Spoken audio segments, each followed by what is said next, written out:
नमस्कार, capital talk में आपका स्वागत है। आज हम बात करने जा रहे हैं हाइब्रिड म्यूचुअल फंड श्रेणी पर।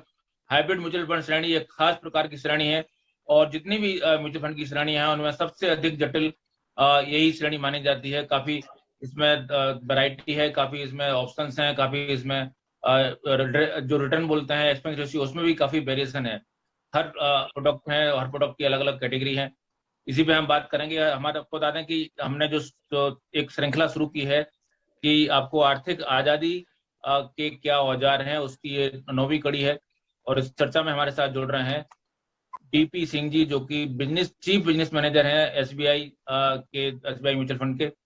और आपका 30 साल से लंबा अनुभव है और आप एसबीआई में भी रह चुके हैं। फाइनेंशियल जगत की आपको बारीक जानकारी है। आपका बहुत बहुत स्वागत है डीपी सिंह जी। हमारे साथ जितेंद्र अग्रवाल जी भी हैं, जो कि म्यूचुअल फंड एक्सपर्ट हैं और आप राजस्थान में म्यूचुअल फंड इंडस्ट्री का एक जाना माना चाह रहे हैं। जितेंद्र जी, आपका भी स्वागत है। जितेंद्र जी सीए हैं, जयपुर से जुड़ रहे हैं। और डीपी सिंह जी मुंबई से जुड़ रहे हैं। आपका पूरा नाम देवेंद्र पाल सिंह जय। सर, सबसे पहले सर हमें संक्षेप में बताएं कि हाइब्रिड फंड की जरूरत क्यों पड़ी, क्योंकि हाइब्रिड नॉर्मल फंड है, इक्विटी फंड है, डेट फंड है, तो हाइब्रिड की जरूरत कहाँ पड़ती है, क्यों पड़ती है? क्या क्या नॉर्मल फंड से काम नहीं चल सकता? सर, नॉर्मल फंड से काम चल सकता है, पर हाइब्रिड की जरूरत क्या पड़ती है इसका जवाब मैं दूंगा। देखिए, जो स्टॉक मार्केट है, जिसको हम इक्विटी मार्केट बोलते हैं, ये एक साइकिल्स में चलती है। तो जब एक व्यक्ति कोई भी पैसा एक फंड में पैसा लगा देता है, तो उसको उस पैसे में उसी कैटेगरी का रिटर्न मिलता है। अगर मैंने इक्विटी फंड में पैसा लगाया तो इक्विटी फंड वैसे ही चलेगा जैसे इक्विटी मार्केट चलेगी। तो फंड मैनेजर अपनी काबिलियत के हिसाब से जितनी भी मार्केट में रिटर्न है, उससे थोड़ी ज्यादा रिटर्न बनाने की कोशिश करता है। और ये कोशिश करता है कि जब मार्केट गिरे तो मेरा फंड कम गिरे। अगर 5% मार्केट गिरती है तो मेरा फंड 2% गिरे, 3% गिरे। क्योंकि ये तो हो नहीं सकता कि अगर क्योंकि ये जो जिसको बोलते हैं कि जो किसी भी फंड की किस्मत का दायरा इसी पे डिपेंड करता है कि आपकी मार्केट, जो अंडरलाइंग मार्केट है, वो कैसे करती है। हाँ, तो उसके साथ ऐसा भी होता है कि हर एक कैटेगरी में अलग अलग रिस्क होते हैं। अगर मैं बहुत अग्रेसिव एक इन्वेस्टर हूँ, जिसको पता है कि मैं अपना रिस्क ले सकता हूँ, मेरी उम्र ऐसी है कि मेरे को कोई फर्क नहीं पड़ता, अगर मार्केट 15% नीचे भी जाएगी तो कोई फर्क नहीं पड़ेगा, मैं ले लूंगा उस लॉस को। परंतु कई व्यक्ति ऐसे होते हैं जो मैं कहता हूँ कि मेरे को यार नहीं पता लगता डेट फंड क्या है, हाइब्रिड ये इक्विटी क्या है, मैं कैसे फंड में डाल दूं जिसमें डेट भी हो, जिसमें इक्विटी भी हो, जिसमें आर्बिट्राज भी हो। सर, और मेरा यही है कि मेरे को जो ब्याज दर मार्केट से मिल रहा है उससे थोड़ा ज्यादा मिल जाए, और परंतु मेरा जो रिस्क है वो मैं कम रखना चाहता हूँ। तो हाइब्रिड फंड जो है उस कैटेगरी में आ जाते हैं, जो कि एक बंदे की रिस्क लेने की जो क्षमता है उसके हिसाब से उसके उसमें पैसा डाला जाता है। कि जिसमें अगर मेरी क्षमता अभी आज मैं अगर 50-55 से ऊपर हूँ और मेरी क्षमता कम है, क्योंकि मेरे को पता है कि मेरे को अपना कैपिटल प्रिजर्व करना है, तो मैं इक्विटी फंड से निकाल के एक हाइब्रिड फंड में डाल दूंगा। हाइब्रिड में भी अलग अलग होता है, किसी में 65% इक्विटी और 35% डेट होता है, किसी में 20% इक्विटी और 80। तो डिफरेंट तरह के डेट फंड होते हैं। तो पर जो 3 तरह के हाइब्रिड फंड सबसे ज्यादा जो देखे जाते हैं, उसमें 3 तरह के। एक तो है एग्रेसिव हाइब्रिड, जिसमें करीब 65 से लेके 80% तक जो पैसा है वो इक्विटी में लगता है, और 15-20 से लेके 35% तक जो डेट में लगता है। एक होता है कंजर्वेटिव हाइब्रिड, जिसमें मैक्सिमम पैसा उसमें जो रहता है वो 20 से 25% रहता है जो इक्विटी में, और 70 से 75% वो डेट में रहता है। ये तो एक वनीला हो गए डेट हाइब्रिड फंड और कंजर्वेटिव हाइब्रिड फंड और अग्रेसिव हाइब्रिड फंड। और आज के चलन में सबसे बड़ी जो कैटेगरी बन के आ रही है इसमें हाइब्रिड फंड में, वो है balance advantage fund. Balance advantage fund का फायदा इसलिए है क्योंकि इक्विटी हाइब्रिड में तो जो आपका एग्रेसिव हाइब्रिड में, उसमें तो क्योंकि आप 65% से ऊपर डाल रहे हो, तो आपका जो टैक्स है, जब भी आपके ऊपर कर लगेगा, जो उसके ऊपर टैक्स लगेगा, वो आपको इक्विटी कैटेगरी का लगेगा। डेट हाइब्रिड में डेट का लगेगा। परंतु ये जो डायनामिक एसेट एलोकेशन फंड है, ये इतनी बढ़िया एक कैटेगरी है, क्योंकि इसमें इक्विटी की कैटेगरी में डालने के लिए इक्विटी में पूरा एक्सपोजर नहीं लिया जाता, परंतु उसमें डायनामिकली, अगर आज जैसे हमें लगता है कि बाजार महंगा है, तो उस महंगे बाजार में मेरे को इक्विटी में 25-30% या 35% डालना है। तो बाकी का जो 30% है, जो ये कर्ज की ये कर की दर के हिसाब से मैं उसको आर्बिट्राज में डाल दूंगा, जिसमें कोई रिस्क नहीं रहता, 4 से लेके 6% की रिटर्न आती है, और बाकी को मैं डेट पे डाल दूंगा। तो इसको कहते हैं डायनामिकली मैनेज्ड हाइब्रिड फंड। बाजार की कीमत कैसी है, बाजार कितना महंगा है, कितना सस्ता है, या बाजार में क्या क्या आपके पास अपॉर्चुनिटीज अवेलेबल है, उस अपॉर्चुनिटी में पैसा डालने के लिए आपके पास कैश है, तो आप कर सकते हो। तो बैलेंस एडवांटेज फंड उस कैटेगरी में आ जाता है। तो ये तीन, मोटा मोटी ये तीन हाइब्रिड कैटेगरीज है जिसमें सबसे ज्यादा पैसा है। ओके, ये जो आपने नॉमिनक्लेचर बताए हैं, एग्रेसिव हो गया, कंजर्वेटिव हो गया, बैलेंस्ड, आपका बैलेंस्ड, बैलेंस्ड फंड, बैलेंस्ड, पूरा नाम क्या है? Advantage fund, balance balance advantage fund, fund. जी जी, बैलेंस एडवांटेज फंड। तो ये नाम आपके जो है वो मतलब जिसको कहते हैं कि बोलचाल के नाम है, या एक ऑफिशियल नॉमेनक्लेचर है ये? नहीं, ये ऑफिशियल नॉमेनक्लेचर है सर। कैटेगराइज किया था सेबी ने पीछे, जब डिफरेंट फंड्स की कैटेगराइज किया था। तो जैसे हमारा जो अग्रेसिव हाइब्रिड फंड है, उसको हम अग्रेसिव हाइब्रिड ही बोलते हैं, इक्विटी हाइब्रिड बोलते हैं, SBI equity hybrid fund. Okay, this is. तो जो हमारा दूसरा है उसका नाम भी एसबी डेट हाइब्रिड फंड है, और बैलेंस एडवांटेज फंड का नाम भी एसबी बैलेंस एडवांटेज फंड है। तो ताकि जो नाम है और कैटेगरी है वो बिल्कुल एक ही, उसमें कोई कंफ्यूजन नहीं होना चाहिए कि कैटेगरी कुछ है, नाम मैं कुछ दे रहा हूँ। तो तीनों फंड के नाम जो है हमारे यही है, SBI equity hybrid fund, SBI debt hybrid fund and SBI balance advantage fund. अच्छा, आपका कहना है कि तीनों मतलब ये जो आपके हाइब्रिड फंड है, इनमें इक्विटी में भी होता है, डेट भी होता है आपका, और आर्बिट्राज भी होता है। आर्बिट्राज बैलेंस एडवांटेज फंड में होता है सब, जो दूसरे डेट हाइब्रिड में और इक्विटी हाइब्रिड में नहीं होता। इक्विटी हाइब्रिड में सिर्फ डेट और इक्विटी का रहता है, ऐसे ही डेट हाइब्रिड में भी डेट और इक्विटी का रहता है। ये जो बैलेंस एडवांटेज फंड है, इसमें आर्बिट्राज रहता है। ओके, कमोडिटी कमोडिटी रहती है इनमें? नहीं, कमोडिटी नहीं रहती सर। अभी कमोडिटी के लिए किसी भी म्यूचुअल फंड में आज की डेट में कमोडिटी वाला नहीं रहता। बस कमोडिटी कंपनीज होती है, जैसे कुछ फंड्स होते हैं जो कमोडिटी वाले स्टॉक्स में पैसा लगा देते हैं। वो कंपनियां जो कमोडिटी में डील करती हैं, जैसे आयरन स्टील एक कमोडिटी है, या कॉपर एक कमोडिटी है, तो उनकी कंपनीज में जो पैसा लगाएगा वो एक अलग तरह का फंड होता है। पर कमोडिटीज में आज की डेट में रेगुलेशन इतना क्लियर नहीं है कि म्यूचुअल फंड में, और क्योंकि म्यूचुअल फंड जब पैसा लगाता है उसको 3-4 चीजें देखनी पड़ती है। एक तो कितनी ग्रोथ होएगी इसकी थोड़ी होनी चाहिए, और दूसरा ये होता है कि जब भी पैसा चाहिए मैं लिक्विडेट कर सकूं। तो लिक्विडिटी रिस्क, और अभी उसमें बहुत ज्यादा जो रेगुलेशन है इतने क्लियर नहीं है कि उसके ऊपर काम किया जाए। तो आज की डेट में डायरेक्ट कमोडिटीज वाला कोई भी फंड नहीं है हमारा। ओके जितेंद्र जी, ये जो सर ने 3-4 प्रकार के फंड बताए, मुख्य रूप से 3, इसके अलावा इसको कहा कि डायनेमिकली मैनेज फंड है, ये जो हमारा तीसरी एक कैटेगरी थोड़ी है, कोई जो ना। जी, आपका आवाज आ रही है आपको जितेंद्र जी? हाँ, आवाज आ रही है मेरे को। ओके, डायनेमिकली मैनेज फंड है तो एक कैटेगरी है, या फिर इसकी बैलेंस एडवांटेज फंड की मैनेजमेंट का टाइप है? नहीं, एक्चुअली क्या है, ये कैटेगरी कहेंगे। बैलेंस एडवांटेज फंड एक मल्टी एसेट कैटेगरी हो गई, हाइब्रिड फंड की कैटेगरी हो गई। उसमें क्या होता है, मार्केट के अकॉर्डिंगली 65% या उससे ऊपर भी इक्विटी में जा सकते हैं, और एज लो एज 10-15-20% तक भी इक्विटी में जा सकते हैं। लेकिन एक्चुअली क्या, उसका जो ऑब्जेक्टिव होता है इक्विटी का टैक्सेशन होने के लिए, कि एटलीस्ट 65% की इक्विटी में एक्सपोजर होनी चाहिए। तो बैलेंस 65% पूरा करने के लिए, मान लो 20% इक्विटी में इन्वेस्ट किया हुआ है, तो बैलेंस 45% वो आर्बिट्रेज के थ्रू इन्वेस्ट कर देते हैं। तो आर्बिट्रेज में क्या होता है, वो फुल्ली सिक्योर्ड होता है कि जितना शेयर स्टॉक लिया हुआ है उतना ही उन्होंने उसका फ्यूचर एंड ऑप्शंस के थ्रू उसको हेज किया हुआ है। तो वहां रिस्क जीरो हो जाती है, और वो पूरा 65% का इक्विटी का इन्वेस्टमेंट माना जाता है। तो टैक्सेशन का एडवांटेज मिल जाता है। तो टैक्सेशन पॉइंट ऑफ व्यू से एक बहुत बढ़िया बहुत अच्छी कैटेगरी निकल के आई है बैलेंस एडवांटेज। और इसका जो मेन ऑब्जेक्टिव जो होता है वो होता है कि इंटरेस्ट रेट के जो रिटर्न्स हैं उससे ऊपर के रिटर्न्स मिले और टैक्स फ्रेंडली भी हो। तो जहां तक और हाइब्रिड कैटेगरीज के स्कीम्स की बात है, तो हाइब्रिड कैटेगरीज में क्या है कि एक तो साहब ने जैसे बताया, हाइब्रिड इक्विटी फंड होते हैं तो जिसमें 65% से ज्यादा इक्विटी में इन्वेस्टमेंट होता है। एक डेट हाइब्रिड फंड होता है जिसमें 25% या उससे नीचे का इक्विटी में इन्वेस्टमेंट होता है।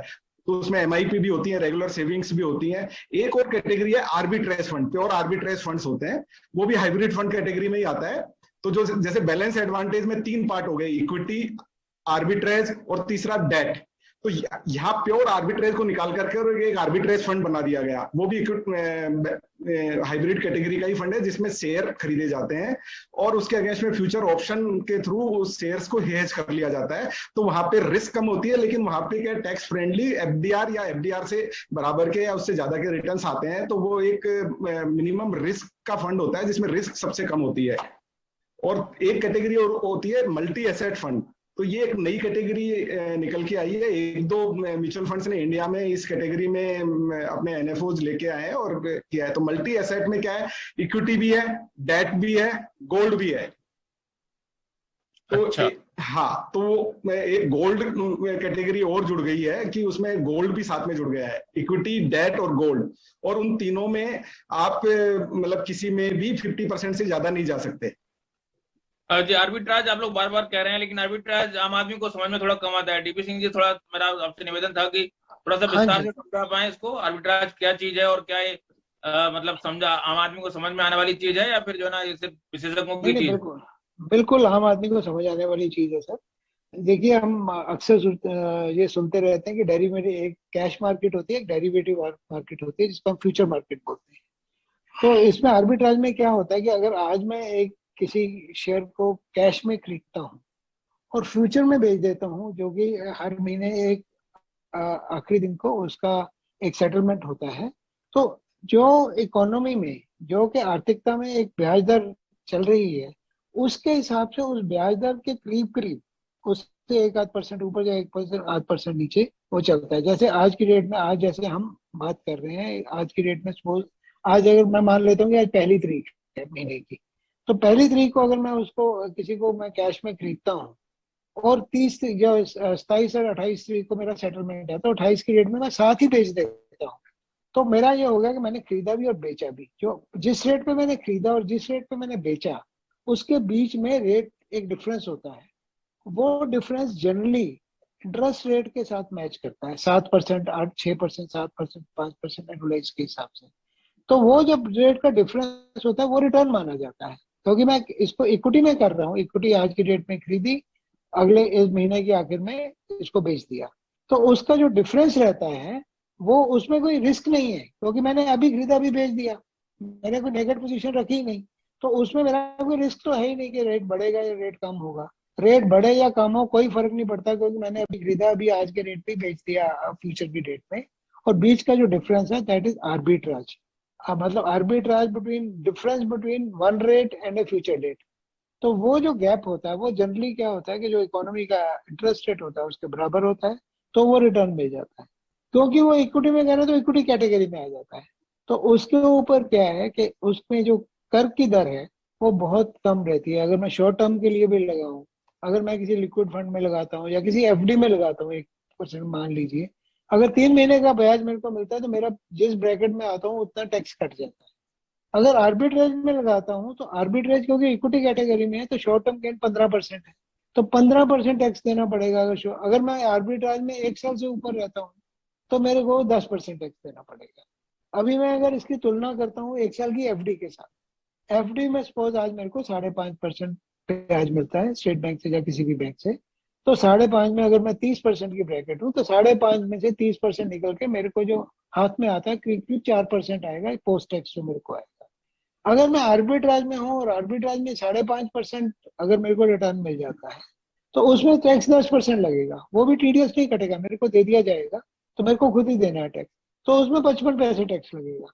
तो मेरी रिटर्न उधर 4% आ रही थी, इधर 5% आ गई, 4.95 आ गई। तो वो जो बेनिफिट है इक्विटी कैटेगरी में डालने का, वो एक बहुत एक टैक्स एफिशिएंसी वाला एक तरीका है, जिसकी वजह से आज की डेट में बहुत लोग आर्बिट्राज में पैसे डालते हैं। तो इसलिए बहुत एक प्रचलित स्कीम है मार्केट में। जी, जितेंद्र जी, डीपी सिंह ने काफी अच्छे से समझाया, लेकिन आप बार उदाहरण देकर समझा सकें तो हमारे दर्शकों को ज्यादा समझ में आएगी। आर्बिट्राज इसको कहते क्यों है, आर्बिट्राज का मतलब क्या है, और उदाहरण अगर आप दे पाए कोई, जितेंद्र जी या देवेंद्र जी, आप भी उदाहरण देना चाहें तो। मैं देता हूं आपको उदाहरण। से फॉर एग्जांपल एसबीआई का शेयर है, एसबीआई का शेयर का रेट अभी मार्केट में आज मान लो 450 रुपए ट्रेड कर रहा है, और उसका फ्यूचर 1 महीने बाद का जो फ्यूचर का सेटलमेंट का रेट है वो 460 रुपए ट्रेड कर रहा है। तो 450 रुपए और 460 रुपए फ्यूचर का रेट ट्रेड कर रहा है। 460 मत 455 मान लो आप, तो 455 ट्रेड कर रहा है, तो 5 रुपए इंटरेस्ट के आपको मिल रहे हैं। आज ही आप 450 रुपए में कैश में तो आपने शेयर खरीद लिया, डिलीवरी खरीद लिया आपने 450 रुपए में, और 455 रुपए में उसका 1 महीने बाद का फ्यूचर बेच दिया, तो आपको 5 रुपए का प्रॉफिट हो गया उसके ऊपर। और 450 रुपए खरीदने के आपको पैसे देने पड़े, क्योंकि आज आपने शेयर खरीदा है तो उसके पैसे देने पड़े हैं आपको। तो जो पैसे आपने दिए हैं 450 रुपए, उसका ब्याज वो जितना आपको लग रहा है या मिल रहा है वो 5 रुपए आपका रिटर्न आ रहा है उसके ऊपर। तो आप अपने इंटरेस्ट से कैलकुलेट कर सकते हो कि 5 रुपए का प्रॉफिट आपको उसको 450 रुपए लगाने में मिल रहा है 1 महीने में, तो आपको बैंक की एफडी में कितना मिलेगा 450 रुपए लगाने में 1 महीने में। तो वो फर्क है ये बिल्कुल। और आप 1 साल के लिए होल्ड करते हो तो वो जो भी आर्बिट्रेज फंड का फंड मैनेजर है वो क्या है कि टाइम टू टाइम उसको हेज पोजीशंस को आर्बिट्रेज करता जाता है। तो आपको हर मंथ के इंटरेस्ट, एक्चुअली क्या वो आर्बिट्रेज जो चलता है वो इंटरेस्ट रेट के, मार्केट इंटरेस्ट रेट के आसपास चलता है आर्बिट्रेज। तो आपको इंटरेस्ट रेट से या फिर बहुत ज्यादा कई वॉलेटाइल मार्केट होता है तो उसका भी फायदा उठाता है फंड मैनेजर, कि जब उसको जैसे से फॉर एग्जाम्पल मार्केट में इंटरेस्ट रेट 5% चल रहा है और किसी शेयर में आर्बिट्रेज 7-8% का आर्बिट्रेज मिल रहा है किसी दिन, तो वो 7-8% के आर्बिट्रेज में वो काम कर लेता है, तो उसको क्या एक्स्ट्रा 2% का एडवांटेज भी दे देता है वो इन्वेस्टर को, क्योंकि कई बार क्या होता है आर्बिट्रेज बढ़ जाता है काफी टाइम, तो उसका भी फायदा मिलता है। तो ये इस तरीके से क्या होता है कि ओवरऑल देखें तो हम जहां पे, और इसमें जीरो रिस्क है, क्योंकि इसका जो मार्जिन होता है वो एफडीआर की शेप में होता है। जो फ्यूचर का सेल परचेज होता है तो उसके अगेंस्ट में वो फंड मैनेजर एफडीआर करके रखता है बैंक्स की, तो एफडीआर का इंटरेस्ट भी आ रहा होता है और उधर आर्बिट्रेज जो किया हुआ है उसका इंटरेस्ट, उसका भी डिफरेंस आ रहा होता है। तो ये 100% सिक्योर्ड ही माना जाएगा, जैसे एफडीआर सिक्योर्ड मानी जाती है, इन प्रैक्टिकल टर्म्स इसको सिक्योर्ड माना जाएगा। अदरवाइज जो सेबी गाइडलाइंस है और वहां रिस्क कैटेगरी है तो वहां रिस्क कैटेगरी में आ सकता है कि इसको भी हम यही कहें mutual fund are subject to market risk.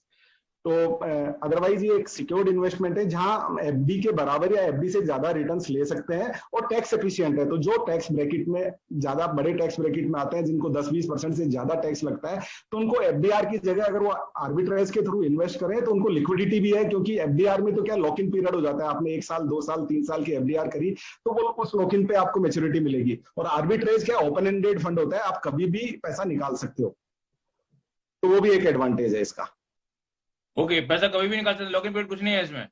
हाँ, इसमें लॉक इन पीरियड नहीं होता, कुछ एग्जिट लॉट जरूर होता है। कभी किसी स्कीम में 15 दिन का होता है, किसी स्कीम में 1 महीने का होता है, किसी स्कीम में 45 दिन का होता है। बहुत कम होता है सर, बहुत कम होता है।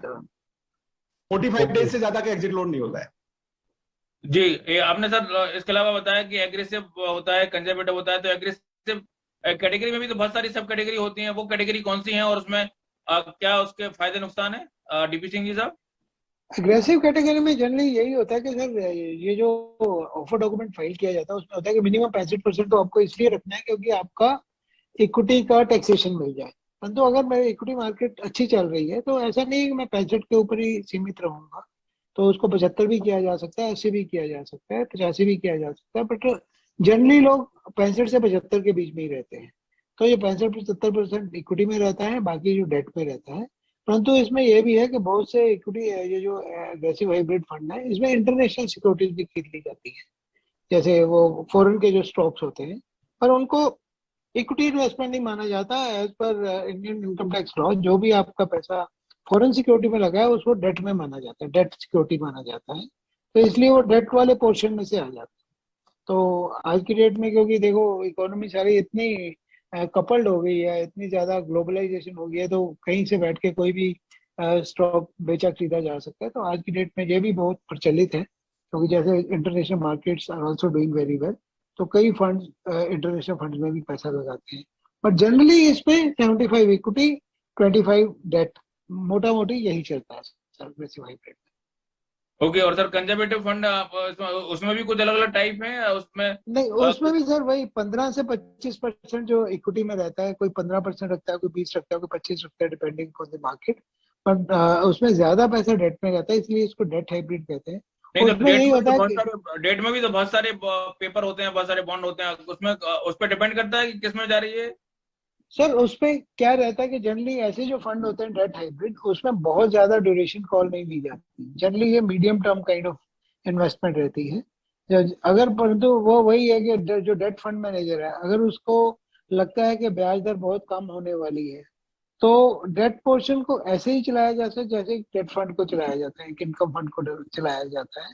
तो उसी तरह से कॉल ले रहते हैं। और भाई कई फंड में, जैसे आज की डेट में अगर हमारा डेट हाइब्रिड फंड है या इक्विटी हाइब्रिड फंड है, तो उसको दो फंड मैनेजर अलग अलग चलाते हैं। डेट वाला डेट पोर्शन देखता है, इक्विटी वाला इक्विटी पोर्शन देखता है। तो दोनों का जो कंसोलिडेटेड होता है, तो वो उसका जो रिटर्न इन्वेस्टर को मिल। इसमें सबसे बड़ा फायदा क्या है सर? इसमें फायदा ये है कि अगर आपकी इक्विटी मार्केट में रिटर्न ज्यादा आ गई या आपको लगता है इक्विटी मार्केट महंगी हो गई, तो फंड मैनेजर अपने आप उसकी परसेंटेज कम कर देगा थोड़ा। या महंगी होगी ये तो कम कर देगा, अगर उसको लगता है कि मार्केट में मंदी होगी या मार्केट ऊपर जाने वाली है, तो इक्विटी पोर्शन की वो बढ़ा देगा। ये भी थोड़ा सा, थोड़े से डायनामिकली मैनेज होते हैं। बट ये जो बैलेंस एडवांटेज कैटेगरी है उसमें तो 100% है। वहां पे तो क्या है, आपका इक्विटी पोर्शन जो है 0 to 100% जा सकता है। कि जो अभी हमने एक एनएफओ लॉन्च किया है उसमें यही है कि हमारे पास जो सेबी की अप्रूवल है, we can be 0 to 100% into debt, we can be 0 to 100% into equity. वो एक अलग बात है, क्योंकि टैक्स एफिशिएंसी इन्वेस्टर का ध्यान में रखते हुए हम हमेशा ही 65% तक इक्विटी में रहेंगे। अगर कई पोजीशन ऐसी आ जाती है कि हमें ये करना है कि हमें इक्विटी में एक भी पैसा नहीं रखना है, बाजार बहुत महंगा है, अभी बाजार गिरना शुरू हो गया है, तो हम क्या करेंगे, हम 0% इक्विटी कर देंगे, 65% आर्बिट्राज में कर देंगे और 35% डेट में रखेंगे। उससे क्या होगा कि हम जो पूरी की पूरी गिरावट है मार्केट की, 65 तो नहीं, 50% तक मैं जा सकता हूँ, क्योंकि उसका एक लिमिट है कि 50% मैं आर्बिट्राज में कर दूंगा, 15% इक्विटी में रहेगा और 35 मैं डेट में रखूंगा। तो किसी भी तरह वो पूरा डायनेमिकली मैं मैनेज कर सकता हूँ, जो कि हमारी एक सोच है। क्योंकि इसके लिए हमने एक अपनी कंपनी में एसेट एलोकेशन कमेटी बनाई है। वो हर महीने मिलती है, हर महीने मिलकर काम करती है, क्योंकि हमें पता है, क्योंकि इसमें लाखों लोगों के पैसे लगने वाले हैं। तो उनकी जिम्मेवारी हमारे ऊपर है। परंतु ये दो चीजें हम ध्यान में रखेंगे, एक तो उनका उनका गिरावट कम से कम आए, और दूसरा उनकी टैक्स एफिशिएंसी हो वो हमेशा बरकरार रहे।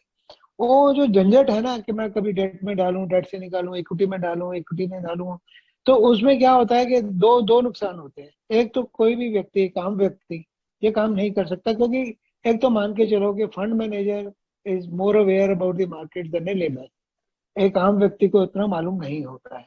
दूसरा एक इसका फायदा ये है कि अगर मैं जब भी डेट से पैसा निकाल के इक्विटी में डालूं या वैसे वर्षा इक्विटी में से निकाल के डेट में डालूं, जैसे जैसे मैं पैसा निकालूंगा मेरी टैक्स स्टेबिलिटी ट्रिगर हो जाएगी। अगर फंड मैनेजर अपना वो काम अपने फंड में कर रहा है कि इक्विटी को बेचा और डेट में डाला, डेट को भी बेचा और इक्विटी में डाला, तो इन्वेस्टर के ऊपर कोई टैक्स लायबिलिटी ट्रिगर नहीं होती।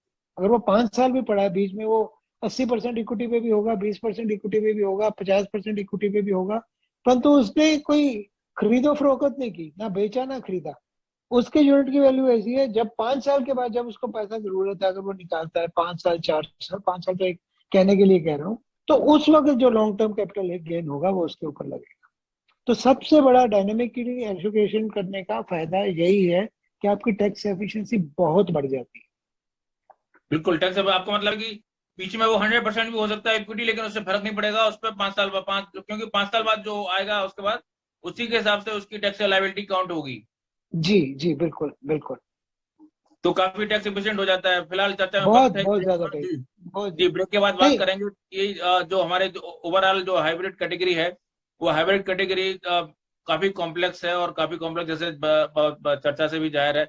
तो क्या आम निवेशक इसको खुद अपने आप कर सकता है, या फिर इसमें एडवाइजर की कितनी जरूरत पड़ना चाहिए, और टैक्स बचाने के लिए कितने परसेंट, मतलब जिसको हम काउंट कर सकें कि 2% टैक्स बच जाता है, 5% टैक्स बच जाता है, किस कैटेगरी के लोगों को, मतलब किस स्लैब के लोगों को कितना टैक्स बच जाता है, इस पर बात करेंगे। कहीं मत जाइए, लौटते हैं छोटे से ब्रेक के बाद।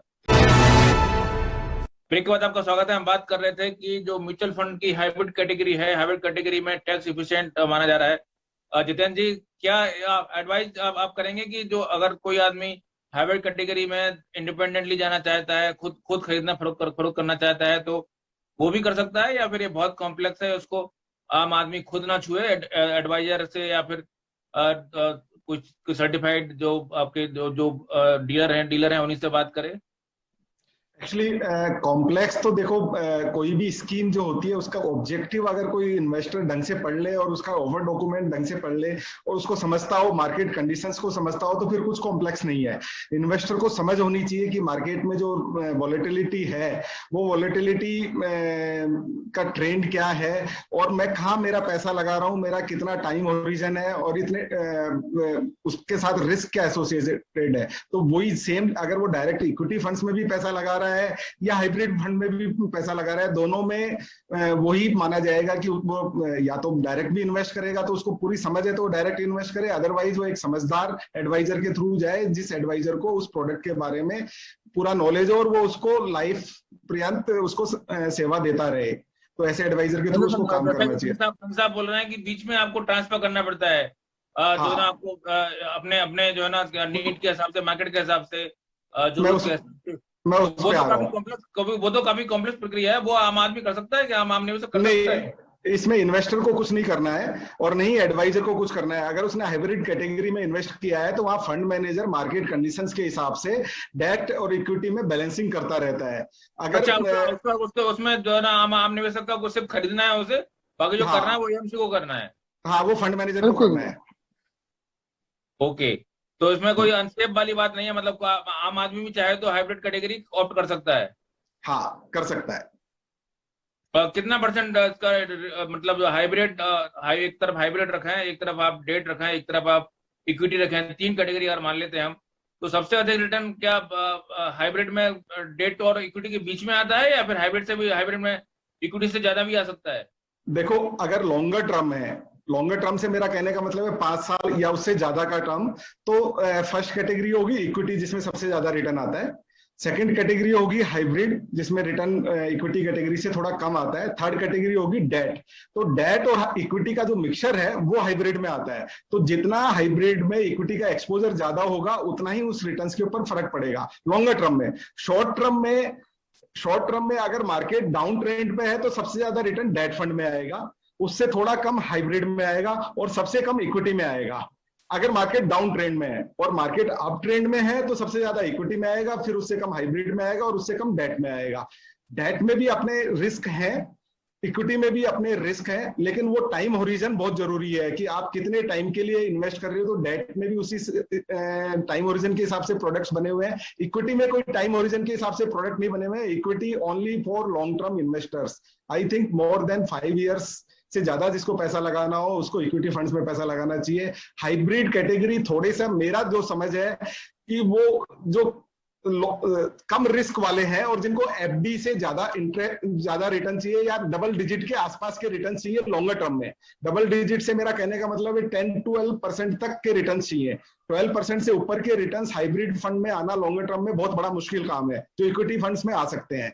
तो जिनको 8 से 12% के रिटर्न चाहिए लॉन्गर टर्म में, वो हाइब्रिड फंड्स के थ्रू जा सकते हैं। जहां तक सिलेक्शन की बात है, पोर्टफोलियो बनाने की बात है, तो हर टाइम के लिए अलग अलग पोर्टफोलियो होता है कि कितना इक्विटी फंड्स का कंपोजिशन होना चाहिए, कितना हाइब्रिड फंड्स का होना चाहिए, कितना डेट फंड्स का होना चाहिए। वो टाइमिंग के हिसाब से कंपोजिशन होता है। जी डीपी सिंह जी, जो भी इन्वेस्टमेंट होता है उसमें मुख्य रूप से 3 चीजें होती है। तो रिटर्न होता है, आपका रिस्क होता है, एक टाइम होराइजन होता है। 3 चीजों के पैमाने चलते हैं। तो ये तो हमने देख लिया कि इसमें रिटर्न किस कैटेगरी का आ रहा है, लेकिन इसमें रिस्क किस कैटेगरी का है? मतलब हाइब्रिड में रिस्क कितना है? आपको डूब सकता है पैसा, या फिर आपको बना सबसे अधिक सेफ माना क्या माना जाए? किस सेफ के पैमाने पर कहाँ ठहरती है? देखिए, कोई भी व्यक्ति जब म्यूचुअल फंड में आता है तो एक चीज तो पक्की मान के चलनी चाहिए कि डेट फंड जो है, जब ब्याज दर कम हो रही होती है तो उस वक्त में ब्याज जो डेट फंड है सबसे ज्यादा रिटर्न देते हैं। जब ब्याज दर कम होती जा रही है, ट्रेंड डाउनवर्ड है। अगर हम आज की बात करें, आज हम बात कर रहे हैं, तो आज की डेट में जो ब्याज दर है वो ऐसी है जिसमें ना तो कम होने की ज्यादा संभावना है। अगर हम संभावना की प्रोबेबिलिटी थोड़ी सी जाए, पिछले 1.5 साल में तो कम होती जा रही है, 2 साल में देखा तो कम होती जा रही है सर। 2 साल में कम होती जा रही है, पर यहाँ अभी आज यहाँ पे पहुंच गई है, यहाँ पे अगर आपने पिछले 1 महीने में देखा हो तो थोड़ा सा फिर बढ़ोतरी की तरफ हो गया है, क्योंकि इन्फ्लेशन बढ़ गई है। जब ये स्पेशली जब ये कल भी आपने देखा हो तो न्यूज़पेपर में ये न्यूज़ में एक आइटम था कि स्टेट बैंक ने भी और उन्होंने भी कुछ ब्याज दरों में 15 पैसा 20 पैसा की बढ़ोतरी की है। ओके, बैलेंस एडवांटेज फंड सबसे बेहतर आपका कहना है? आज की डेट में अगर कोई रहे तो यस, मैं आज की डेट में अगर किसी शुरुआती बंदे को बोलूंगा तो उसको बोलूंगा अगर तेरे पास पैसा 3 से 5 साल का है, बिना सोचे समझे बैलेंस एडवांटेज कैटेगरी में पैसा डाल दो। क्योंकि फंड मैनेजर आपका ध्यान रखेगा कि आपको पैसा इक्विटी में कितना चाहिए, डेट में कितना चाहिए, उसमें कितना परसेंट रिटर्न आप दे रहे हैं इसमें? देखिए सर, रिटर्न इसमें होता है कि म्यूचुअल फंड की किसी भी स्कीम में आपको रिटर्न का इंश्योरेंस नहीं होता, क्योंकि वो मार्केट मूवमेंट के हिसाब से होता है। परंतु अगर मैं पास्ट ट्रेंड में देखूं कि इस तरह के फंड्स ने कितना रिटर्न दिया है पिछले सालों में, तो हमेशा ही इन फंड्स ने एफडी के रेट से 2 से 3% ज्यादा रिटर्न दिया है। अगर एफडी का रेट 6 से 7% है, तो इन फंड ने ऑन एन एवरेज 9 से 10% 3 साल की रिटर्न है। एक साल में हो सकता है 20% हो, एक में 5% हो, 3 साल का अगर देखोगे तो 10 से 11% का रिटर्न मिनिमम आ ही है। तो if we are guided by the past trend, okay, ये नहीं, मैं ये नहीं कह रहा हूँ कि जो पास्ट में है वही आगे आएगा। ब्याज दर के साथ मिलते हुए ये जो है रिलेटिवली काफी सेफ रह जाते हैं, क्योंकि इसमें वोलेटिलिटी का ध्यान रखा जाता है और लिक्विड है। अगर आपको बीच में से पैसा चाहिए, सपोज आज मेरे पास 10 लाख है, मैंने डाल दिया, साल के बाद मेरे को 1 लाख रुपए चाहिए, तो मैं 1 लाख निकाल सकता हूँ। तो 1 लाख के ऊपर भी जो मेरा, जब मैं 1 लाख निकालूंगा तो सपोज 1 लाख के ऊपर मेरी 10% की रिटर्न है, तो वो जो 10% की रिटर्न है, 10% के ऊपर ही मेरे को 10% टैक्स लगेगा लॉन्ग टर्म कैपिटल गेन। तो मैं 1,10,000 निकालूंगा तो मेरे को 1,000 रुपया टैक्स देना है, 1,09,000 मेरा अपना है, क्योंकि 1 लाख तो मेरा अपना ही है। जो 9,000 की ग्रोथ है, तो 10,000 की ग्रोथ है, तो उसमें तो टैक्स है। और दूसरा एक बहुत बड़ी बात है सर म्यूचुअल फंड में, जो एक आम निवेशक को समझनी चाहिए, कि म्यूचुअल फंड में टीडीएस का कोई कंसेप्ट नहीं है ग्रोथ प्लान। कभी भी जब भी आप पैसा निकालते हो, एक तो ये, जैसे अगर मैं पैसा एफडी में लगाता हूँ, हर 6 महीने के बाद जो भी मेरा इंटरेस्ट एक्रू होता है उसके ऊपर मेरे को टैक्स भरना पड़ता है, चाहे मैं ब्याज लूं या ना लूं। म्यूचुअल फंड में अगर मेरा पैसा 10 साल पड़ा है, 10 साल मेरे को कोई ब्याज नहीं देना, कुछ नहीं करना। जब मैं निकालूंगा उस समय के दौरान जो उस टाइम पे कैपिटल गेन टैक्स होगा, लॉन्ग टर्म कैपिटल गेन जो आज की डेट में 10% है, तो उस वक्त वो देना होगा। और अगर बाई चांस उस साल में मेरे पास कहीं लॉस भी है, मैंने कोई प्रॉपर्टी बेची उसमें लॉस है, या कोई और जगह लगाया थोड़ा लॉस आ गया, तो लॉस के अगेंस्ट में एडजस्ट भी कर सकता हूँ। तो टैक्स एफिशिएंसी बहुत ही ज्यादा है। आम व्यक्ति जिसके पास थोड़ा सरप्लस ज्यादा है, वो वॉलेटिलिटी ज्यादा नहीं करना चाहता, तो उसको ये डेट हाइब्रिड इक्विटी, ये balance advantage fund, these are the best funds. और एक आपने भी पूछा नहीं, पर मैं आपको बता देता हूँ अपनी तरफ से, अगर आपको इजाजत हो तो मैं 2 मिनट और ले लूँ। जी जी बिल्कुल सर।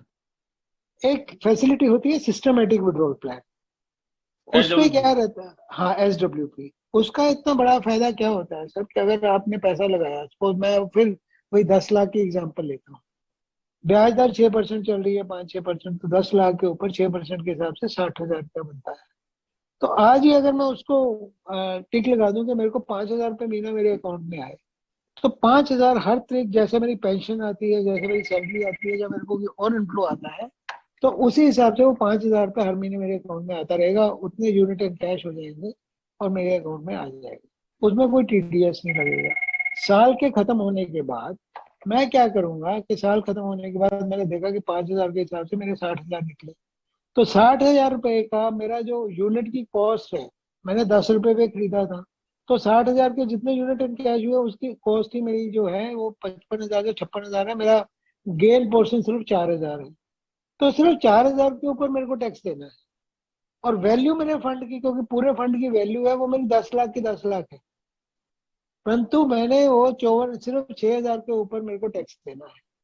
तो वो जो टैक्स एफिशिएंसी बनती है, अगर उसी तरह से अगर मैंने 10 लाख रुपए एफडी में डाला और 10 लाख पे मेरे को 60,000 ब्याज मिला, तो 60,000 के ऊपर पूरे के ऊपर मेरे को 30% 35% टैक्स देना है, जिस ब्रैकेट में मैं आता हूँ।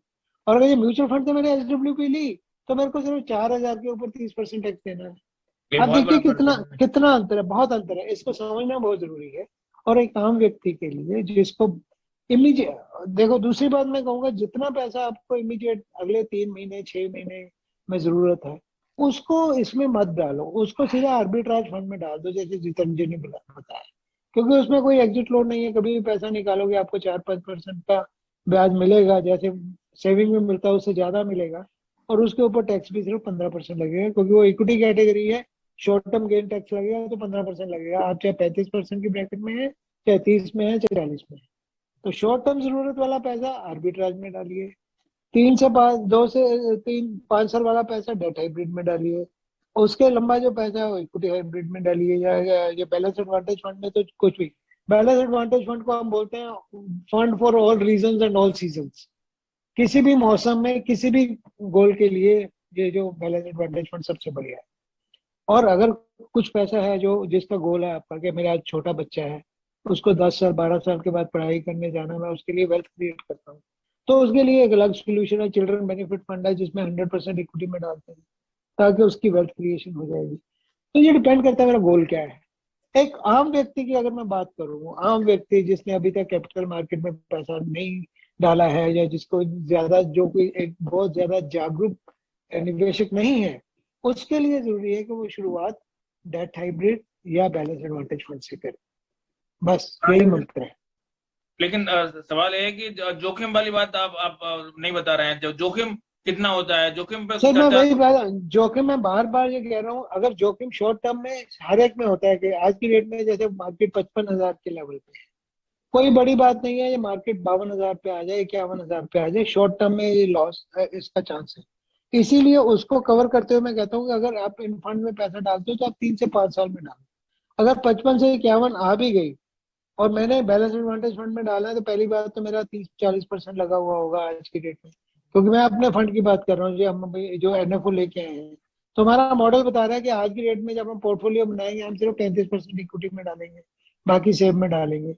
अगर मार्केट 10% डाउन हो भी गई, तो अभी शॉर्ट टर्म में मेरे को 2.5-3% का लॉस नजर आएगा, परंतु ये 2.5-3% का loss over the period of 2 year 3 year 5 year ये मेरा बिल्टअप हो जाएगा, मेरे का ओके। रिटर्न बना देगा। तो risk is directly in proportion to what time I give to the investment. आप कितनी देर निवेश करके रखते हैं वो ज्यादा जरूरी है, बजाय के इसके कि आप किस समय पे निवेश करते हैं।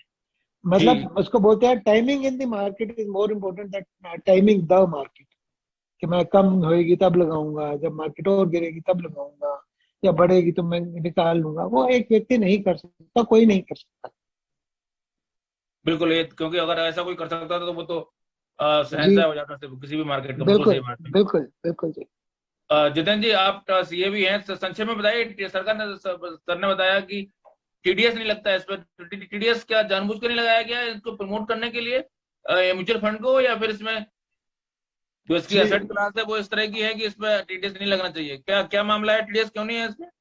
एक्चुअली गवर्नमेंट का जो टीडीएस का क्लोज है वो इसलिए है कि कोई टैक्स चोरी नहीं कर पाए। टीडीएस का सिंपली मतलब ये होता है कि टैक्स की चोरी नहीं हो, हमको पता होना चाहिए कि किसने पैसा कमाया है और उसको टैक्स देना है। तो वो उनके पास डेटा चला जाता है, जिसका भी टीडीएस कटता है तो वो डेटा उनके पास आ जाता है कि उनको रिटर्न फाइल करनी होती है और अपना टैक्स डिपॉजिट करना होता है। अगर टीडीएस ज्यादा कट गया है तो उसका रिफंड हो जाएगा, टीडीएस कम कटा है तो टैक्स जमा करा करके वो अपनी रिटर्न फाइल कर सकता है। तो यहाँ म्यूचुअल फंड में क्या है कि पूरा ट्रांसपेरेंसी है, क्योंकि बिना पैन नंबर के किसी का इन्वेस्टमेंट नहीं हो सकता। तो पैन नंबर केवाईसी पूरा होकर के जाता है, तो टीडीएस नहीं भी कटेगा तो भी इनकम टैक्स डिपार्टमेंट के पास हर एक म्यूचुअल फंड को पूरा फाइल करना पड़ता है कि उसने कितने में खरीदा है और कितने में बेचा है, उसने कितना पैसा कमाया है। वो ट्रांसपेरेंट डेटा है। तो ट्रांसपेरेंट डेटा है तो ऑटोमेटिकली अब तो इस साल के बाद से तो जो रिटर्न फाइल होंगी तो रिटर्न ऑटोमेटिकली आप देखोगे उसमें सेल्फ आपको दिखेगा ही कि आपने कितना कैपिटल गेन बनाया है म्यूचुअल फंड में इन्वेस्ट करके। तो उस कैपिटल गेन में आपको बस सबमिट करना होगा कि हाँ ठीक है, ये इन्फॉर्मेशन ठीक है, मेरा इतना टैक्स बन रहा है, ये इतना टैक्स जमा हो जाए। तो इसलिए यहाँ पे टीडीएस से रियायत दी गई है, क्योंकि जब डिपार्टमेंट को पता है तो आप अपना टैक्स बन रहा है तो एडवांस टैक्स जमा कराइए या सेल्फ असेसमेंट टैक्स जमा कराइए। तो हाँ, डिविडेंड का जो डिस्ट्रीब्यूशन हो रहा है उसमें टीडीएस का क्लोज है अभी।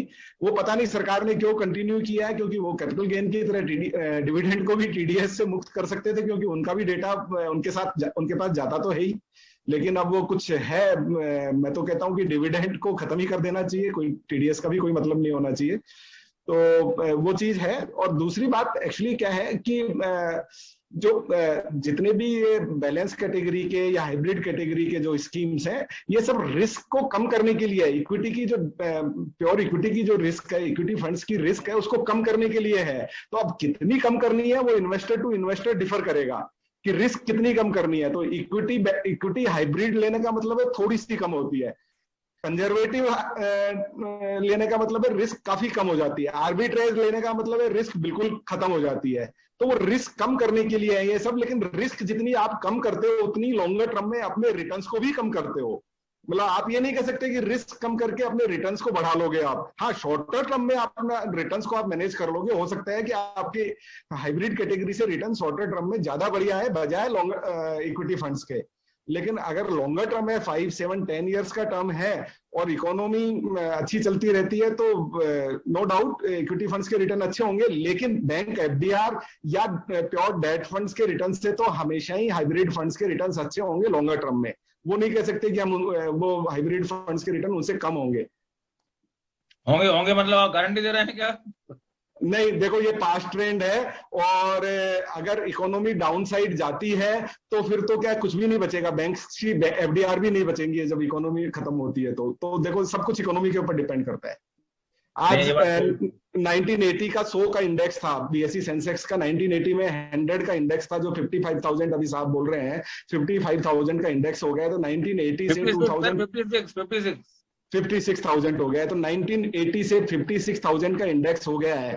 तो ये लगभग 41 साल में हुआ है। तो 41 साल में 100 का 56,000 हुआ है, तो क्या 5 साल में 56,000 का 1 लाख नहीं होगा क्या? तो ये एक्चुअली क्या है कि अब इन सब चीजों के बारे में मैं कमेंट नहीं कर सकता, लेकिन देखो ग्रोथ के साथ जुड़ना एक इन्फ्लेशन के साथ जुड़ना, ये इन्वेस्टर का सोच है। जो मुझे समझ में आ रहा है कि हाइब्रिड लाया ही इसलिए गया है कैटेगरी, इसमें रिस्क को कम से कम कर सकें, अगर मैं सही समझ रहा हूँ तो। जी जी बिल्कुल सही, बिल्कुल सही बोल रहे हैं आप। अरे जितेंद्र जी, एक जो जितेंद्र जी ने बात बताई, आपका बहुत बढ़िया क्वेश्चन था ये वाला कि आप कैपिटल गेन के ऊपर टीडीएस क्यों नहीं है। तो जो जितेंद्र जी ने बताया वो तो सही है ही, उसके अलावा एक और भी है सर, जो सरकार की मंशा हमेशा रहती है कि इस देश को, भारत देश को बचतखोरियों का देश ना बना के निवेशकों का देश बनाया जाए, कन्वर्टिंग सेवर्स इनटू इन्वेस्टर्स। क्या होता है कि जितनी सेविंग्स होती है ना, सेविंग में बैंक सरकार के ऊपर को बहुत बोझ रहता है, ब्याज का एक बहुत बड़ा खर्चा। अगर आपको आज भी मालूम होगा कि टोटल एक्सपेंडिचर का एक बहुत बड़ा हिस्सा ब्याज के तौर पे सरकार को देना पड़ता है।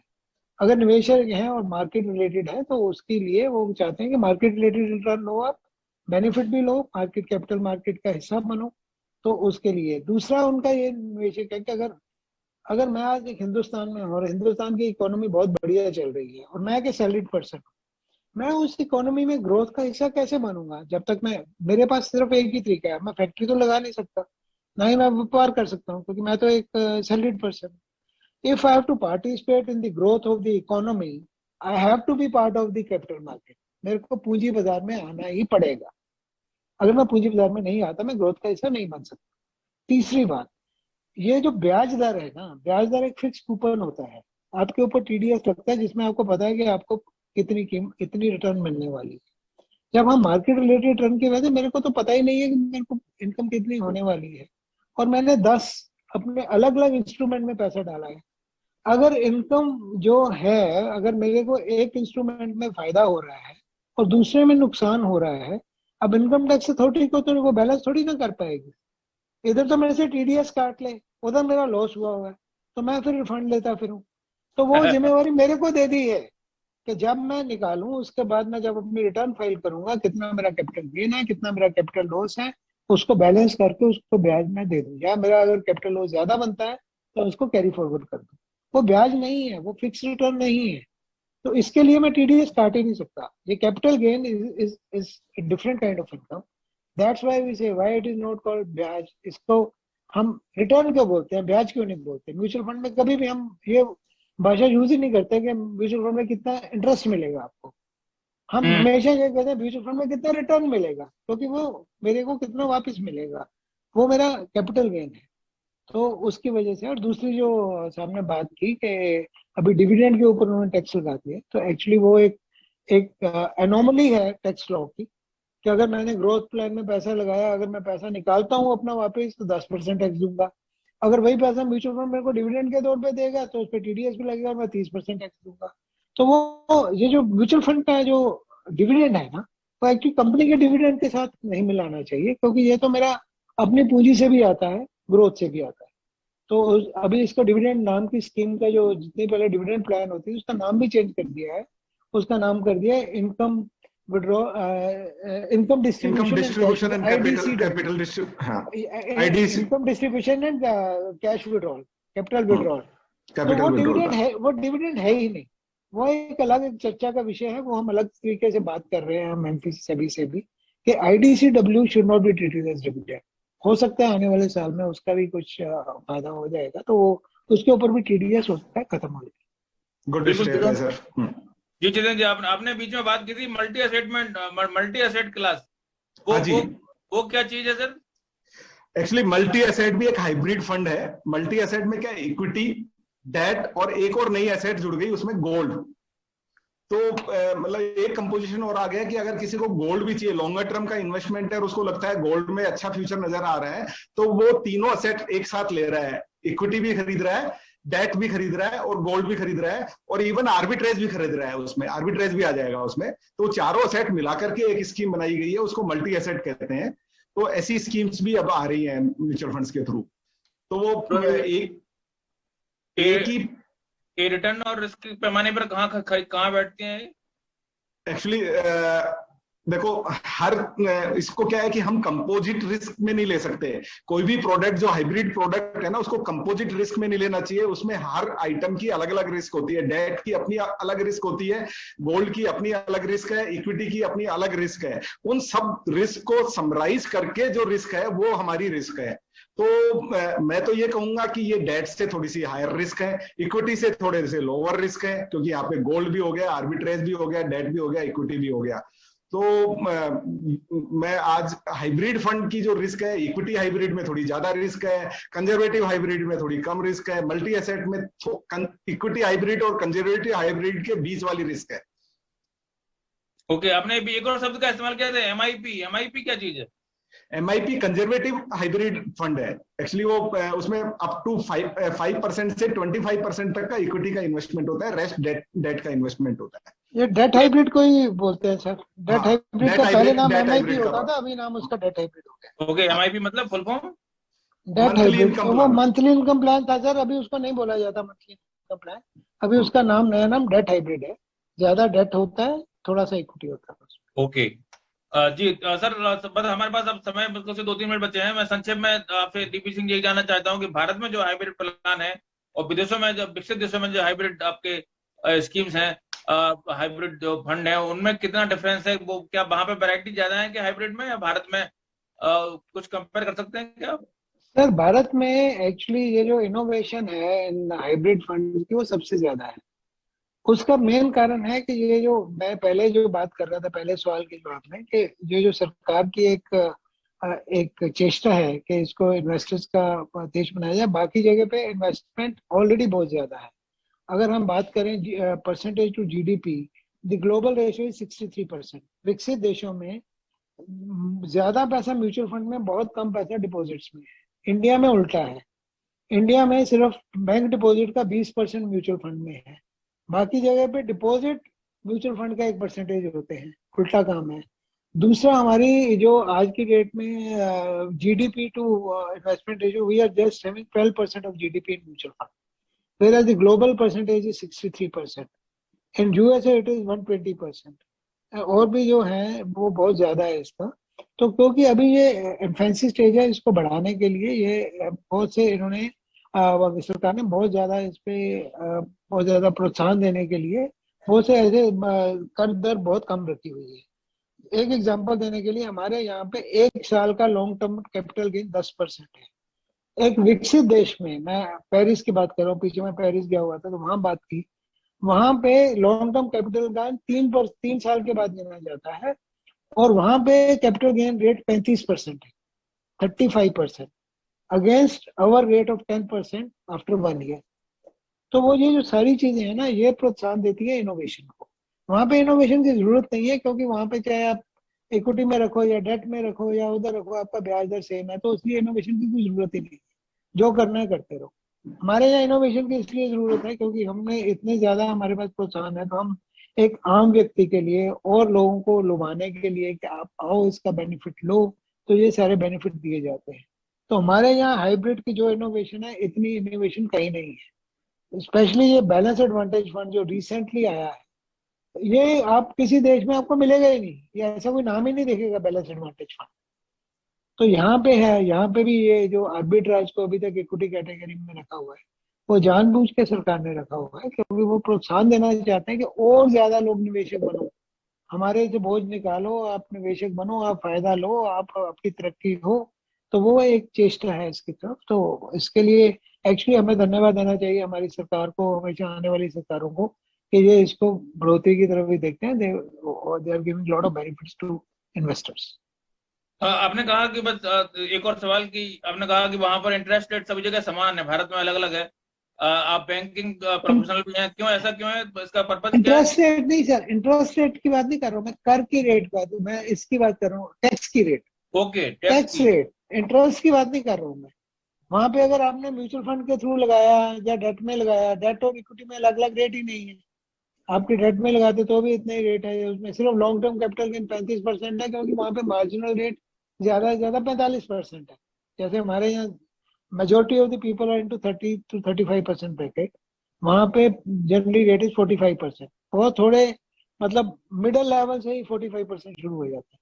तो उनके हिसाब से 45 से 35 बेटर है, तो उनको उन्होंने इतना प्रोत्साहन दिया हुआ है। हमारे यहाँ 35% के बजाय 10% है, वो बहुत बड़ा प्रोत्साहन है। तो मैं इंटरेस्ट रेट की बात नहीं कर रहा हूँ, इंटरेस्ट रेट की अच्छा, बिल्कुल मतलब बात नहीं कर वहाँ बैंकों से जो रिटर्न आता है उस पर भी 45% रिटर्न, 35% रिटर्न, वो है टैक्स? रहा। सब 45% है sir. 35% long term capital gain के ऊपर है, जो कि 3 साल के बाद मिलता है। बाकी जो जितना ब्याज मिलता है, ब्याज वैसे तो भाई है ही कम बच्चे देशों में, हार्डली 1, 1.5, 2% का ब्याज है, उसके ऊपर भी आपको 45% टैक्स देना होता है। ओके, तो मतलब वहां तो मतलब ये तो एडवाइजेबल ही नहीं है कि बैंक में पैसा रखें आप। हाँ, कोई रखता ही नहीं सर, वहां पे कोई नहीं रखता, हर एक बंदा उसमें वो निवेशक ही है वहां पे।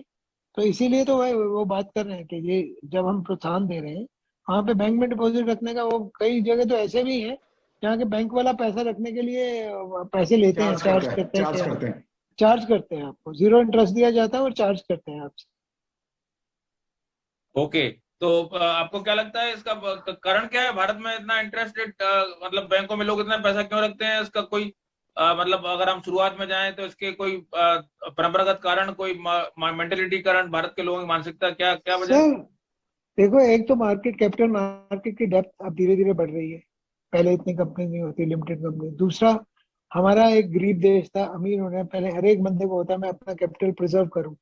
वो risk taking capability comes by and by. अगर हम, मैं अपना देखूं या आप देखो या कोई भी देखो, हमारा अगर हम देखते हैं तो हमारे आज की डेट में जो आज के बच्चे हैं, उनकी रिस्क टेकिंग कैपेबिलिटी बहुत ज्यादा है। वो कभी एफडी का नाम भी नहीं लेते, वो हमेशा उनका पैसा इधर लगा रहता है, उधर लगा रहता है, कभी वो स्टार्टअप में डाल देंगे, कभी कहीं डाल देंगे, कभी खर्च कर देंगे। उनको कैपिटल प्रिजर्वेशन का नहीं है। जब जो हमारी जनरेशन थी या हमारे से पहले की जनरेशन थी, वो रिस्क टेकिंग कैपेबिलिटी बहुत कम थी, जो भी बचत होती थी उसको बचा के रखते थे, इसको कम नहीं होना चाहिए। जब तक मैं रिस्क नहीं लूंगा मेरे को रिवार्ड नहीं मिलेगा, जिससे risk reward. Today more and more people are there, more and more people are ready to take risk, क्योंकि वहाँ पे सोशल जो इकोसिस्टम है वो ऐसा है कि किसी को बीमारी का कुछ नहीं है, बीमार होऊंगा तो सरकार ले लेगी, जब कुछ और होगा तो मेरा social system is so well knitted. हमारे यहाँ वो नहीं था, अब धीरे धीरे वो बढ़ रहा है। अब नए बच्चे जो आ रहे हैं उनकी तनख्वाह ज्यादा है, उनकी जरूरत से ज्यादा है, तो वो ज्यादा इन्वेस्ट कर रहे हैं। तो एक दिस इज साइकिल, जहाँ हिंदुस्तान जिस साइकिल से गुजरा है, today it's becoming a country of investor by and by. धीरे धीरे हो रहा है, परंतु अभी हो जाएगा इंशाअल्लाह, बहुत बढ़िया। ऐसा होगा कि हम will have more money into the investment than deposits. बिल्कुल लेट सर। अस सी। या तो भारत में आज आज आज अगर 56,000, 56,000 हो गया है बाजार, तो आगे आप कितना देख रहे हैं बाजार, कितना मतलब, तो 2025 का डेडलाइन पकड़ लें तो क्या देख रहे हैं आप बाजार? सर देखिए, इसके ऊपर ना कोई भी कुछ करना, मैं कहता हूँ कि अगर 56,000 को 56,000 पे भी रखो ना, कि 56,000 ही रहेगा, तो उसके बीच में भी बहुत सी ऐसी कंपनीज आपको मिल जाएंगी जो आपको बहुत बढ़िया रिटर्न देंगी। ऐसा नहीं है, there are always opportunities in the highest level of the market, in the lowest level of market. हम 56,000 को देख के नहीं चलते, हम ये देखते हैं कि कौन सी कंपनी, अगर हमने पोर्टफोलियो बनाना है तो ऐसी कंपनी में बनाते हैं जहाँ पे ग्रोथ ट्रेजेक्टरी हो, नजर आ रहा हो कि इसमें प्रॉफिट बनेगा, मैनेजमेंट की क्वालिटी बहुत अच्छी है। हमारे पास सर 50 लोगों की रिसर्च टीम है, इन्वेस्टमेंट टीम है, सबके सब CFA, most of them CFA charter holders. उनका दिन भर 24/7 यही काम है कि वो कंपनी को फॉलो करते रहे, मैनेजमेंट को मिलते रहे, उनके बिजनेस के बारे में समझते रहे। हम ऐसा नहीं करते कि यार ये शेयर अच्छा लग रहा है तो ले लो। अच्छा लग रहा है के लिए एक सिस्टम है, अच्छा है या नहीं है, अच्छा है उसको डॉक्यूमेंट किया जाता है, उसको समझा जाता है, उसके बाद पैसा लगाया जाता है। सेंटीमेंट जो है वो एक बहुत बड़ा रोल प्ले करता है कि मार्केट में सेंटीमेंट क्या चल रहा है। हमारा ये जो बैलेंस एडवांटेज फंड में एक पैरामीटर ये भी है कि सेंटीमेंट इंडेक्स क्या है। अगर सेंटीमेंट बहुत ऊपर जा रहा है तो हम इक्विटी में पैसा कम कर देते हैं, ताकि मतलब उसमें ऐसा है कि हर एक व्यक्ति पैसा लगा रहा है, सेंटीमेंट इज वेरी गुड। जब सेंटीमेंट बहुत लो है उस वक्त इक्विटी में पैसा लगा देना चाहिए, ताकि तो वो भी एक पैरामीटर है। तो वो हम एक स्ट्रक्चर्ड वे में बात करते हैं। ऐसा नहीं है कि हमने पैसा इकट्ठा करके मार्केट में लगा दिया या इंडेक्स में लगा दिया, नहीं, ऐसा नहीं है। We do lot of hard work, उसके बाद ही पैसा लगाया जाता है ताकि निवेशक को पैसा बना के दिया जा सके। बिल्कुल, मैं देख रहा हूँ लगातार कि जितेंद्र जी भी बहुत ध्यान से सुन रहे हैं, तो मुझे तो नई जानकारी मिल ही रही है। लग रहा है जितेंद्र जी के मतलब ऐसे जो काफी अच्छे डिस्ट्रीब्यूटर हैं, जाने माने डिस्ट्रीब्यूटर, उनको भी काफी नई जानकारियां मिली हैं, ऐसा मुझे कम से कम जितेंद्र जी के चेहरे से तो लग रहा है। और फिलहाल इस चर्चा में जी जितेंद्र जी बताएं। संजय एक्चुअली ये निवेशकों के लिए बहुत इंपॉर्टेंट है जो सिंह साहब कह रहे हैं।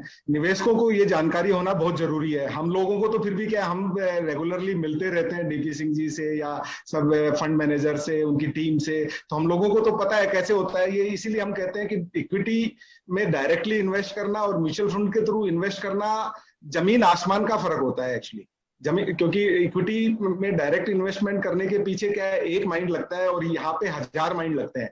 एक शेयर खरीदने के पीछे 1000 माइंड लगते हैं, तो बहुत बड़ा फर्क है उसके पीछे। और इसीलिए क्या है कि जो साहब ने एक बहुत बड़ी बात कही कि 56,000 का आज निफ्टी है और 5 साल बाद भी वो 56,000 होता है तो भी हम रिटर्न्स देंगे। और ऐसा हुआ है, इवन 10% मार्केट टूटा है तो भी अच्छी म्यूचुअल फंड स्कीम्स ने 10-20% के एनुअलाइज रिटर्न दिए हैं, मार्केट टूटने के बावजूद भी दिए हैं। तो वो क्या है, सिलेक्शन ऑफ पोर्टफोलियो के ऊपर डिपेंड करता है, फंड मैनेजर और उनकी रिसर्च टीम के ऊपर डिपेंड करता है। तो ऐसा कुछ नहीं है कि मार्केट टूटता है तो रिटर्न्स भी डाउन होते हैं, या मार्केट तेज होता है तो रिटर्न्स भी अच्छे होते हैं, ऐसा भी कुछ नहीं है। क्योंकि वो भी टाइम हमने देखा है कि इंडेक्स बहुत तेज हुआ है और म्यूचुअल फंड्स की स्कीम ने अच्छे रिटर्न नहीं दिए हैं, ऐसा टाइम भी हमने देखा है। तो देखो सब कुछ रिसर्च के ऊपर डिपेंड करता है जी। तो फिलहाल इस चर्चा में इतना ही। हमने देखा कि बाजार पे आप निर्भर हों, बाजार पर बाजार तो डिपेंड करता है, लेकिन सबसे बड़ी बात है कि आपकी खुद आपका इंटरेस्ट, आपका जो है ना, आपका किस फंड में है, कैसे जाता है, और आप किसके माध्यम से जाते हैं, किस म्यूचुअल फंड में आपका इंटरेस्ट है। इस बहुत सारे क्राइटेरिया हैं, और हाइब्रिड फंड की जो क्राइटेरिया है वो एक आपको सुरक्षा भी देता है, और एडवाइजर के साथ आप जाते हैं तो आपको और भी ज्यादा सुरक्षा मिलती है। बाजार बढ़े या ना बढ़े, लेकिन आपका पैसा बढ़ने की उम्मीद लगातार बनी रहती है। ये म्यूचुअल फंड का सबसे बड़ा जो आपका आर्थिक स्वाधीनता का पक्ष है वो यही है कि बाजार ना बढ़े, लेकिन आपके फंड बढ़ने की उम्मीद फिर भी बनी रहती है। आप दोनों लोग DP सिंह जी और जितेंद्र जी, आप हमारे साथ जुड़े, बहुत बहुत धन्यवाद। नमस्कार। आप देखते रहिए पत्रकार TV। नमस्कार। नमस्कार, धन्यवाद सर।